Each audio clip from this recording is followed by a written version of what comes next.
औज़ुबिल्लाहि मिनश्शैतानिर्रजीम बिस्मिल्लाहिर्रहमानिर्रहीम। मेरा नाम डॉक्टर राहील है और मैं आप लोगों को यहाँ पे इस लेक्चर में फ़िज़ियोलॉजी जो है उसका सेल टॉपिक जो है वो मैं पढ़ाऊँगा। होप सो आप लोगों को फर्स्ट लेक्चर की जिसमें मैंने आप लोगों को इंट्रोडक्शन ऑफ फ़िज़ियोलॉजी बहुत डिटेल में डिस्कस किया आप लोगों के साथ, आप लोगों को उसकी समझ आ गई होगी। सो हम आगे मूव करते हैं सेल की तरफ। सेल का मैंने आप लोगों को लास्ट लेक्चर में बताया था एक डिफिनीशन कि cell is the basic unit of life. Basic unit of life क्यों कहते हैं, वो मैंने एक फ्लो चार्ट बनाया था कि स्टार्ट जो है हमारी बॉडी का सेल से होता है, फिर सेल से आगे जाके हम एंड में एक बॉडी बन जाती है, इसलिए इसको बेसिक यूनिट ऑफ लाइफ कहते हैं। इसकी एक और डिफिनीशन, एक बहुत ज़्यादा इम्पॉर्टेंट डिफिनीशन वो है कि cell is the structural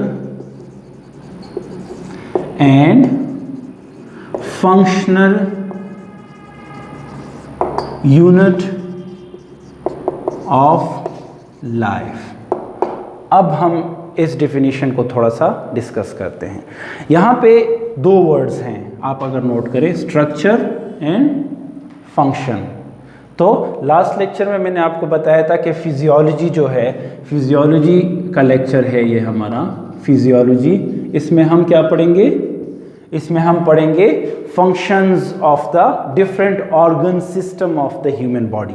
so function हम पढ़ेंगे फिजियोलॉजी में।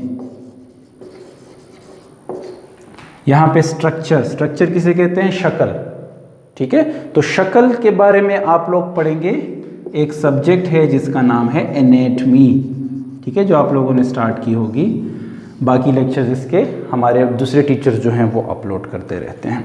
सो इसको structural and functional unit of life क्यों कहते हैं, इसको structural and functional unit of life इसलिए कहते हैं क्योंकि ये सेल ही है जिसने आपकी बॉडी को स्ट्रक्चर दिया हुआ है। ये जो मैं आपके सामने खड़ा हूँ, एक मोटा सा ताज़ा सा बंदा, तो ये जो आप लोग देख रहे हैं कि ये डॉक्टर राहील है, या ये मोटा है, या ये काला है, या ये सफ़ेद है, या ये पतला है, जो भी है, ये स्ट्रक्चर जो मुझे दिया हुआ है, ये मेरे बॉडी का स्ट्रक्चर जो है, ये मेरी बॉडी की शक्ल जो है, ये मुझे किसने दिए हैं, ये मुझे millions and trillions of cells ने मिलके मुझे ये स्ट्रक्चर दिया हुआ है। फंक्शन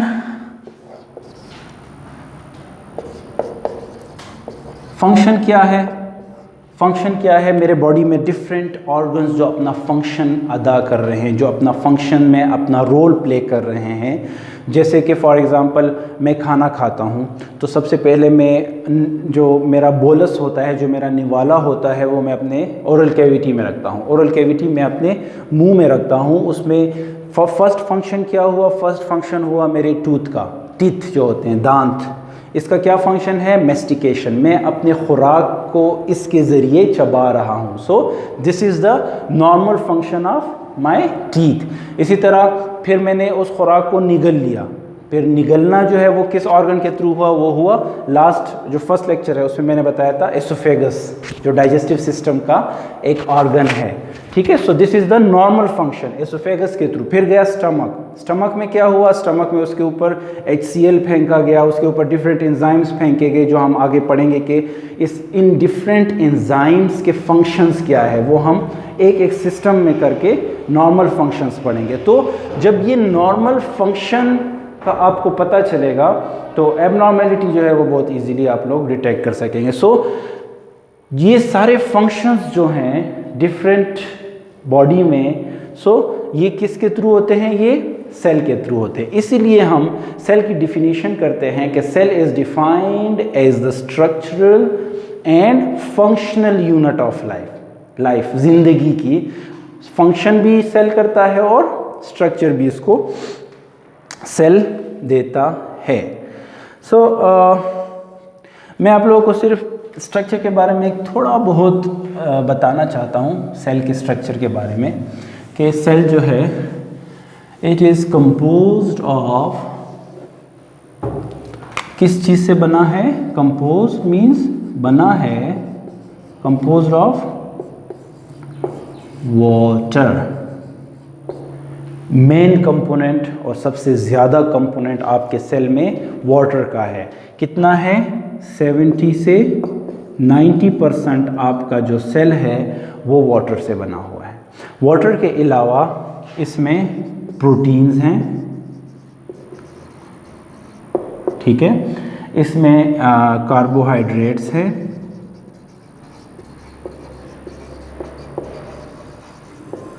इसमें लिपिड्स हैं, इसमें न्यूक्लिक एसिड है और न्यूक्लिक एसिड साथ साथ इसमें आयंस हैं। सो प्रोटीन्स इसमें कितने हैं? प्रोटीन्स इसमें हैं 10 से 15%, ठीक है।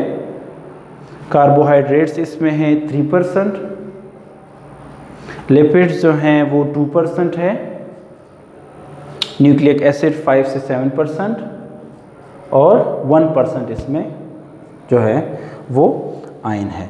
सो ये सब चीज़ें जो हैं, इन सब चीज़ों ने मिल के बनाया है एक सेल को। Water, proteins, carbohydrates, lipids, nucleic acid, ions, ठीक है। सो ये थोड़ा बहुत मैंने आपको एनाटॉमी के बाद इसके स्ट्रक्चर के बारे में बता दिया है। हम मूव करते हैं स्ट्रक्चर, डिफरेंट स्ट्रक्चर जो है वो हमने डिस्कस कर दिया है। अब हम मूव करते हैं functions of the different organelles of the cells, कि आपका सेल जो है उसमें डिफरेंट ऑर्गेनल्स हैं और उन डिफरेंट ऑर्गेनल्स की फंक्शंस के बारे में हम पढ़ेंगे। थोड़ा बहुत मैं आपको स्ट्रक्चर के बारे में बता दूंगा। पहले हम पढ़ते हैं कि सेल में है क्या क्या चीज़ें। सेल में है, सेल जो है में हम कंसिडर करते हैं this is a human cell. हम एक एज एग्ज़ाम्पल आप लोगों को मैं समझाने के लिए मैं कंसिडर करता हूँ कि ये क्या है, ये एक सेल है। तो अगर इसको मैं मोटे मोटे 3 चीज़ों में डिवाइड करना चाहूँ, ठीक है, मोटे मोटे 3 चीज़ों में मैं इसको डिवाइड करना चाहूँ तो इसको मैं 3 पार्ट्स में डिवाइड कर सकता हूँ। The most outer part, the most outer layer, जिसने इस सेल को एक स्ट्रक्चर दिया हुआ है, एक राउंड स्ट्रक्चर इसको दिया हुआ है, इसको कहते हैं सेल मेम्ब्रेन, ठीक है। क्या कहते हैं? Cell membrane. ये आउटर लेयर के अंदर जो एरिया है, ठीक है, बिटवीन द न्यूक्लियस, या सॉरी हम इसको छोड़ देते हैं, जो सेल के अंदर एक स्ट्रक्चर पड़ा हुआ है जिसने मोस्ट ऑफ द एरिया को कवर किया होता है, इसको हम कहते हैं न्यूक्लियस। क्या कहते हैं? न्यूक्लियस। अब इस सेल मेम्ब्रेन और न्यूक्लियस के बीच में जो एरिया है, इस सेल मेम्ब्रेन और न्यूक्लियस के बीच में जो एरिया है, इसको हम कहते हैं साइटोप्लाज्म, ठीक है। तो ये हमने एक ऊपर से एक सेल को जो है ऊपर से हमने 3 पार्ट्स में डिवाइड कर दिया है, सॉरी। सो हम इस एक स्ट्रक्चर की फंक्शन के बारे में पढ़ेंगे कि सेल मेम्ब्रेन का क्या फंक्शन है, न्यूक्लियस का क्या फंक्शन है, साइटोप्लाज्म का क्या फंक्शन है। इन तीनों के फंक्शंस के बारे में पढ़ के हम फिर डिस्कस करेंगे कि साइटोप्लाज्म में कौन कौन से डिफरेंट ऑर्गेनल्स हैं और उनका क्या रोल है एक सेल को नॉर्मल फंक्शन देने में, बॉडी को, कि वो बॉडी को नॉर्मल फंक्शन दे रहा है। तो इसमें डिफरेंट ऑर्गेनल्स हैं और उन ऑर्गेनल्स का क्या क्या अपना एक किरदार है जो आपकी बॉडी में सेल्स जो हैं वो नॉर्मली फंक्शन अदा कर रहे हैं। सो सेल मेम्ब्रेन जो है इसका सबसे फर्स्ट और मोस्ट इम्पॉर्टेंट फंक्शन, यहाँ पे मैं आपको सेल मेम्ब्रेन के फंक्शन बताता हूँ।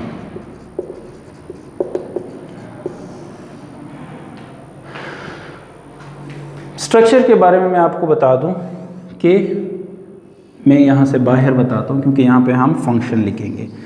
सेल जो है वो बना हुआ है lipid bilayer, lipid bilayer. Lipid bilayer किसे कहते हैं? Lipid bi means two. तो सादा अल्फाज में या सिंपल वर्ड्स में हम कह सकते हैं कि सेल बना है लिपिड के 2 लेयर्स से। लिपिड के 2 लेयर्स मिलते हैं तो उसने क्या बनाया है? उसने बनाया है ये सेल। अब इस लिपिड बाइलेयर के 2 एंड्स हैं, ठीक है। ये स्ट्रक्चर के बारे में आपको मैं थोड़ा सा बता रहा हूँ, जो आप एनाटॉमी में बहुत काफ़ी डिटेल में इसको पढ़ेंगे। बाकी हम डिस्कस करेंगे आज फंक्शन को डिटेल में डिस्कस करेंगे, ठीक है। सो लिपिड बाइलेयर के 2 एंड्स होते हैं। एक होता है हाइड्रोफिलिक, एक होता है हाइड्रोफोबिक। हाइड्रोफिलिक एंड, अब ये जो है ये हाइड्रोफिलिक, ये भी 2 वर्ड्स के कॉम्बिनेशन से बना हुआ है, हाइड्रो एंड फिलिक। हाइड्रो किसे कहते हैं? हाइड्रो कहते हैं वाटर को, वाटर पानी, ठीक है। और फिलिक किसे कहते हैं? लविंग, प्यार करना। तो जब कोई किसी से प्यार करता है तो वो उसके नज़दीक जाता है। तो आपका जो लिपिड बाइलेयर का हाइड्रोफिलिक एंड है तो वो पानी से प्यार करता है, वो पानी को अपनी तरफ खींचता है, वो पानी को अपने अंदर जज्ब करता है। और दूसरा एंड जो है वो हाइड्रोफोबिक है। हाइड्रो का मैंने ऊपर बताया meaning water, phobic means hate करना, नफरत करना, डरना, उससे टेरर आना, उससे खौफ आना। सो फोबिक मीन्स हेटिंग, उससे नफरत करना। तो जब आप किसी से नफरत करते हैं तो उसको दूर भेजते हैं खुद से। सो हाइड्रोफोबिक मीन्स पानी से नफरत करना। सो ये जो हाइड्रोफोबिक एंड है वो पानी को खुद से दूर भेजता है, वो पानी को एब्जॉर्ब नहीं करता। सो ये 2 एंड्स हैं जिसके बारे में आप लोग एनाटॉमी में काफ़ी डिटेल में पढ़ने जा रहे हैं। फंक्शन, फर्स्ट फंक्शन जो है कि it maintains the structure of cell. आपके सेल को इसने एक स्ट्रक्चर दिया हुआ है। हमने मिसाल लिया कि राउंड है, अगर हम कहते हैं कि ये एक सेल है तो सेल मेम्ब्रेन के बेस पे आप इसके स्ट्रक्चर को डिटेक्ट कर सकते हैं। हाँ, this cell is square shaped. तो आपको कैसे पता चला कि ये सेल स्क्वायर शेप्ड है या ये सेल राउंड शेप है? ये आपको इसकी स्ट्रक्चर देख के, इसके आउटर सेल मेम्ब्रेन को देख के आपको ये पता चला कि ये सेल जो है ये राउंड है, ये सेल स्क्वायर है। सो सेल जो है ये आपके सेल मेम्ब्रेन जो है ये आपके सेल को स्ट्रक्चर देता है। इसका दूसरा फंक्शन जो है कि it separates the intracellular content from extra cellular content. अब ये क्या, आप लोग कहेंगे कि सर ये क्या, इसमें तो नई नई चीज़ें आ गई हैं। तो इसमें एज सच कुछ भी नहीं है। मैं आप लोगों को इसको मैं समझा देता हूँ। इंट्रासेलुलर ये भी 2 चीज़ों से बना हुआ है। जैसे कि मैंने आपको बताया ना हाइड्रोफोबिक या हाइड्रोफिलिक, ये भी 2 चीज़ों से। जैसे फिजियोलॉजी 2 चीज़ों से बना है, इसी तरह इंट्रासेलुलर ये भी 2 चीज़ों से बना है। देखें, इंट्रा और सेलुलर। इंट्रा मीन्स अंदर, ठीक है। सो अंदर, सेलुलर मीन्स सेल। तो सेल के अंदर जो चीज़ें होती हैं वो उनको कहते हैं इंट्रासेलुलर, ठीक है। इसी तरह एक्स्ट्रा सेलुलर भी 2 चीज़ों से बना है। एक्स्ट्रा मीन्स बाहर, ठीक है। तो सेल के बाहर जो आसपास जो कंटेंट्स होते हैं, कंटेंट्स में कुछ भी हो सकता है बच्चे। यहाँ पे ऑक्सीजन भी हो सकता है, यहाँ पे कार्बन डाइऑक्साइड भी हो सकता है, यहाँ पे न्यूट्रिएंट्स भी हो सकते हैं, यहाँ पे बैक्टीरिया भी हो सकता है, व्हाटएवर जो भी हो। इनसाइड भी कुछ भी हो सकता है, वाटर भी हो सकता है, ऑक्सीजन भी हो सकता है, कार्बन डाइऑक्साइड। जो सेल के अंदर होगा या जो सेल मेम्ब्रेन के अंदर होगा वो इंट्रासेलुलर होगा, और जो सेल मेम्ब्रेन से बाहर होगा वो एक्स्ट्रा सेलुलर होगा। So the second function of the cell membrane is that it separates का क्या मतलब है? अलग करना। ये अलग करता है एक्स्ट्रा सेलुलर कंटेंट को इंट्रा सेलुलर कंटेंट से। अगर इसको मैं उल्टा बोलूं कि ये अलग करता है इंट्रा सेलुलर कंटेंट्स को एक्स्ट्रा सेलुलर कंटेंट से। So this was the second most important function of the cell membrane, कि आपको पता चल रहा है कि ये कार्बन डाइऑक्साइड सेल के अंदर है या सेल के बाहर है। अगर ये सेल मेम्ब्रेन में हटा दूं यहां से, तो अब आपको कोई आइडिया नहीं हो रहा कि ये कार्बन डाइऑक्साइड सेल के अंदर है या बाहर।